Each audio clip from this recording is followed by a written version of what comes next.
లావణ్యం. మేము తిరుపతి వాస్తవ్యులం. ఇక్కడ పులివెందుల వాస్తవుడైన శ్రీపతి చక్రవర్తిని, శ్రీపతి చిన్న బాలుడు కుమారుడైన శ్రీపతి చక్రవర్తిని ప్రేమించి చదువుకున్న రోజుల నుంచి మేము ప్రేమించి ఇద్దరు సమక్షంలో, పెద్దల సమక్షంలో ఒప్పించి పెళ్లి చేసుకోవడం జరిగింది. 2021 ఆగస్టు 15న తిరుపతిలో అతను కోరుకున్న విధంగా వాళ్ళ తల్లిదండ్రులు ఎక్స్పెక్ట్ చేసిన విధంగానే గ్రాండ్గానే పెళ్లి చేయడం జరిగింది. ఒక ఫంక్షన్ సన్నిధి రెసిడెన్సీ ఫంక్షన్ హాల్లో పెళ్లి చేయడం జరిగింది. మరుసటి రోజు ఇక్కడ పులివెందులో మేము కాపురం ఉన్నాము. 3 నెలలే ఇక్కడ మేము కాపురం చేసింది. 3వ రోజు నుంచి ఇక్కడికి వచ్చి నా 3వ సత్యనారాయణ స్వామి వ్రతం జరిగింది.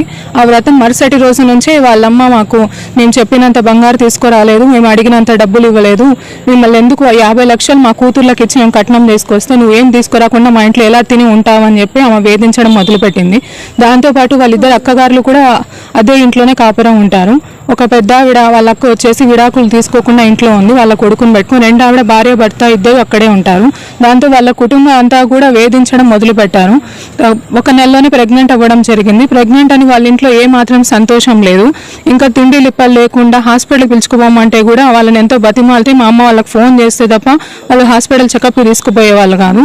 అలా 3 నెలలు చెకప్కి తీసుకెళ్లారు. 3 నెలలు మేము ఇక్కడే గంగిరెడ్డి హాస్పిటల్ పక్కన ప్రైవేట్ హాస్పిటల్లో మేము ఎవ్రీ మంత్ చెకప్కి తీసుకెళ్లారు. 3 మంత్స్లో మాకు ఇంత టార్చర్ పెడుతున్నారని అమ్మ వాళ్ళకి చెప్పుకోవడంతో మా నాన్న వచ్చి దగ్గరుండి మా ఇంటికి తీసుకెళ్లారు, తిరుపతికి తీసుకెళ్లారు. తిరుపతికి తీసుకెళ్ళిన నెక్స్ట్ వీక్ నుంచే వాళ్ళ అమ్మ నుంచి మాకు ఫోన్ ఒక 5 నిమిషాలు మేము వాంతింగ్ అవుతూ ఫోన్ ఎత్తలేని దాని కారణంతో మీకు అంత పొగరు వచ్చిందా, ఇంటికి పోతే అంత కొమ్ములు వచ్చినాయా, తిరిగి రావడానికి నీకు మార్గం ఉంటే కనుక నువ్వు ఇలా ఫోన్ ఎత్తకుండా ఉన్నావు అనే మాట మొదలుపెట్టింది. వీళ్ళ అమ్మ ఇలా ఎందుకు ఎలా మాట్లాడుతుంది, ఉన్నప్పుడు ఇష్టం లేకుండా ప్రతిరోజు టార్చర్ పెట్టడం ఏంది, మళ్ళీ ఇక్కడికి వచ్చి ప్రెగ్నెంట్ అని కూడా తెలియకుండా ఆమె ఇలా బాధ పెడుతుందని ఆ భర్తకి చెప్పుకోవడంతో నువ్వు ఇలాగే ఉంటే కనుక అవసరం లేదు, నువ్వు అక్కడే ఉండిపో, నేను ఇక్కడ ఇంకొక అమ్మాయితో ఉంటాను అని అనడంతో అతను మేము కలిసి ఉన్నప్పుడే ఆయనకు వచ్చే మెసేజ్లు అవి అడగడంతో కొట్టేవాడు. ఆ మెసేజ్లు ఏంటి, ఎవరు అమ్మాయిలు అని అడిగినందుకు మళ్ళీ నీతో నాకు అవసరం లేదు, నేను తెంచుకొని నేను చూపిస్తాను అని మాట్లాడేవాడు ప్రతిరోజు ఫోన్ కాల్స్లో. నేను ప్రెగ్నెంట్ ఉన్నానని చెప్పి తెలిసి ఎందుకు ఇలా బిహేవ్ చేస్తున్నావు, ప్రతిరోజు మెంటల్ టార్చర్ అనుభవిస్తూ నేను ప్రెగ్నెన్సీగా తినడం లేదు, నా బిడ్డ కడుపులో పెరగడం కూడా తక్కువ, హాస్పిటల్కి వెళ్ళే మినిమం ఫెసిలిటీస్ కూడా మా పేరెంట్స్ మాకు చూసుకోలేని పరిస్థితి మాది. మా నాన్న ఇన్కమ్ సోర్సే చాలా తక్కువ. దాంతో మాకు గవర్నమెంట్ హాస్పిటల్లో ప్రైవేట్ డెలివరీ అయింది. మా బిడ్డ గ్రోతింగ్ సరిగ్గా లేక హాస్పిటల్లో మేము చాలా అవస్థలు పడ్డాము. అదన్నీ కూడా అతనికి తెలుసు, ప్రతి ఒక్కటి కూడా అతనికి తెలుసు. 9th మంత్ ప్రెగ్నెంట్ వరకు కూడా ఎవ్రీ మంత్ పులివెందుల వాళ్ళని చెప్పి ప్రతి ఒక్కరు గ్యాంగ్గా వస్తారు. 7 మెంబర్స్ 8 మెంబర్స్ అందరూ జెంట్సే వస్తారు.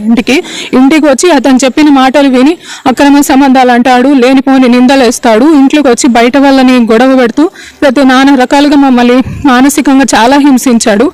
నా 9 నెలలు ప్రెగ్నెంట్ తర్వాత అతను మారుతాడని ఎక్స్పెక్ట్ చేస్తాము. లవ్ చేసి మ్యారేజ్ చేసుకున్నాం. 3 నెలలుగా ఇలా డిసిషన్ తీసుకోవడం కరెక్ట్ కాదని, నేను బిడ్డ పుడితే మారుతాడని ఎంతో ఆశతో ఉన్నాము. 6 నెలల వరకు ప్రతిరోజు అతనికి బిడ్డ యాక్టివిటీస్ ఓర్ల పడుతున్నాడు, అప్పుడే మాట్లాడుతున్నాడు, అమ్మ అంటున్నాడు. 4 నెలల నుంచి యాక్టివ్గా ఉన్నాడు అని ప్రతిరోజు నేను వీడియోస్ ఫొటోస్ పంపిస్తుంటే ప్రతి ఒక్కటి చూసేవాడు, ఏమి రెస్పాన్స్ ఇచ్చేవాడు కాదు. బిడ్డకి నామకరణం చేయాలని ఫోన్ చేస్తే ఎవరు నువ్వు అని మాట్లాడతాడు, ఎవరికి పుట్టాడు, ఏం నాకు సంబంధమే లేదు, నువ్వు ఎప్పుడో వెళ్ళిపోయావు, నేను టచ్ చేయలేదు, ఏం మాట్లాడుతున్నావు అని మాట్లాడుతున్నావు. అంటే నీకు సెట్ చేసుకున్న అమ్మాయిని పెళ్లి చేసుకున్నావు కాబట్టి ఇప్పుడు నేను అవసరం లేకుండా పోయింది కదా, నువ్వు గట్టిగా మాట్లాడితే అవును పెళ్లి చేసుకుంటాను, ఏం పీకుతావో పీక్కు అని మాట్లాడు. భార్య బిడ్డను పెట్టుకొని నువ్వు ఎట్లా పెళ్లి చేసుకుంటావు, నేను చూస్తానంటే నేను చేసుకొని చూపిస్తాను అని చెప్పి ఫోన్ పెట్టేశాడు. దాంతో మేము కంప్లైంట్ ఇచ్చాము. మాకు ఇలాగే అన్యాయం జరుగుతూ మేము బాధపడుతుంటే అడిగే వాళ్ళే లేరు. మేము ఆర్థికంగా ఇబ్బందులు పడుతూ వాళ్ళని ఎదిరించే శక్తి లేక ఇంటర్ కాస్ట్ కావడంతో మా బంధువులు కూడా తిరిగి వాళ్ళ ఇంటికి వెళ్ళి పంచాయతీ చేయడానికి ధైర్యం చేయలేకపోయాము. వాళ్ళ ఇంట్లో ఇలా వేధిస్తున్నారు మా పాపని అంటే మా అమ్మ వాళ్ళు తిరిగి పంపించడానికి కూడా ధైర్యం మా అమ్మ వాళ్ళు ధైర్యం చేయలేకపోయారు తిరిగి వాళ్ళ ఇంటికి పంపించడానికి. వదిలి వచ్చినా సరే బిడ్డని నేను ఎక్కడ చంపుతారో అన్న భయంతో మా తల్లిదండ్రులు కూడా భయపడుతూ వాళ్ళు వెనకడిగేశారు. దాంతో ఇంకా అతని ప్రవర్తనలో కూడా మాకు ఏమాత్రం మార్పు కనపడడం లేదు. బిడ్డని కూడా ఇంకా చంపుతాననే భయంతో మేము కంప్లైంట్ ఇవ్వడం జరిగింది. అతను పెళ్లి చేసుకుంటే మాకు న్యాయం చేయడానికి కూడా ఎవరు లేరు, న్యాయ వ్యవస్థను మేము ఆశించడం జరిగింది.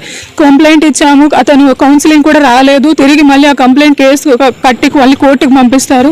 కోర్టులో మేము కేసు కోసం తిరుగుతున్నాము న్యాయం కోసం, అతను మాత్రం రావట్లేదు. పెళ్లి చేసుకోకూడదు, నాటు మ్యారీ కేసు కూడా పెట్టాం. ఆ అమ్మాయి వివరాలు, అమ్మాయి ఫోటోలు అన్నీ మా వరకు వచ్చాయి బంధువుల ద్వారా. ఫలానా అమ్మాయితో తిరుగుతున్నాడు, ఆ అమ్మాయికి ఇంకా సేమ్ నీలాగే ట్రాప్ చేశాడు, లేకుంటే చచ్చిపోతాము, అమ్మాయిని కూడా పెళ్లి చేయకపోతే ఇంట్లో వాళ్ళని బెదిరించడము, ఆ అమ్మాయి వాళ్ళ ఇంటి అమ్మ నాన్నని బెదిరించడం. సేమ్ నాకు లాగానే మా అమ్మ తల్లిదండ్రులని ఎలా నమ్మించి ఇంటర్ క్యాస్ట్ అయినా సరే మేము చేసుకోవడానికి కారణం ఏంటంటే అతను నమ్మించడం, గొంతు కోయడం పెళ్లి చేసుకొని. ఇదే వ్యవహారం ఇంకొక అమ్మాయితో కూడా జరుగుతుంది కదా అని మేము సివిల్ సూట్లో నాటు మ్యారీ కేసు కూడా మేము కేసు ఫైల్ చేయడం జరిగింది. ఆ కేసు ఫైల్ చేసా కూడా అతను కోర్టుకి రాకుండా అతను ఎంతగానో నిర్లక్ష్యంగానే ఉన్నాడు. న్యాయ వ్యవస్థ అతనికి ఏమాత్రం శిక్షించడం లేదు. దాంతో నా బిడ్డ పెరుగుతూ ఇప్పుడు స్కూల్కి వేసే నర్సరీ ప్రైమరీ స్కూల్కి వేసాము. ఇప్పుడు స్కూల్కి వెళ్తున్నప్పుడు నా బిడ్డ కనిపించకపోవడము, తిరిగి మమ్మల్ని గుర్తు తెలియని వాళ్ళు ఫాలో చేసి చంపుతామని చెప్పడము, ఇవన్నీ ఎందుకు జరుగుతున్నాయంటే మేము పులివెందలకు వచ్చి అతను పెళ్ళైన వివరాలు, ఆ అమ్మాయి యొక్క పెళ్లి ఫోటోలు తీసుకొని మాకు న్యాయం జరుగుతుందని ఆ ప్రూఫ్లు తీసుకెళ్తే అతని చట్టరీత్యా శిక్షించి మా న్యాయం జరుగుతుందనే ఉద్దేశంతో ప్రయత్నించాము. ఆ ప్రయత్నం తర్వాత నుంచి మాకు చంపడానికి, బెదిరింపులు, మా బిడ్డ కనపడకుండా చేయడము, ఇలాంటివి చాలా ఎక్కువ అయిపోయాయి. దాంతో మేము పులివెందలకు వచ్చి ఈరోజు డిఎస్పీ గారితో మాకు జరిగిన అన్యాయాన్ని చెప్పుకుని అతని మీద చర్యలు తీసుకోవడానికి మేము కంప్లైంట్ ఫిర్యాదు చేశాం. మాకు లాగానే మాకు ఎంతో మంది ఆడపిల్లల్ని ఇలాగే చేశాడు. 4-5 మంది ఆడపిల్లల్ని ఇలాగే నాశనం చేసి వాడుకొని వదిలేశాడని, నిశ్చితార్థం చేసుకుని ఒక అమ్మాయిని ఇలాగే, ఆ అమ్మాయి మళ్ళీ తీరా పెళ్లికి కరెక్ట్ కాదు అని అవమానించి వాళ్ళు పంచాయతీ చేసి వదిలేశారని, ఇలా నాకు ప్రతి ఒక్కటి నా దగ్గర ఎవిడెన్స్ ఉన్నాయి. అమ్మాయిలు వాళ్ళు మాట్లాడిన ఫోన్ రికార్డ్స్ ఉన్నాయి. కానీ నేను ఏ రోజు కూడా భర్త ఇలాంటి వాడిని చెప్పుకుంటే మాకే సిగ్గుచేటు కదా, ఇలాంటి వాడిని ప్రేమించి పెళ్లి చేసుకున్నామని ఏ రోజు కూడా వాళ్ళ అమ్మ వాళ్ళతో బంధువులతో మేము డిస్కస్ చేయలేదు ఇవన్నీ. కానీ ఇప్పుడు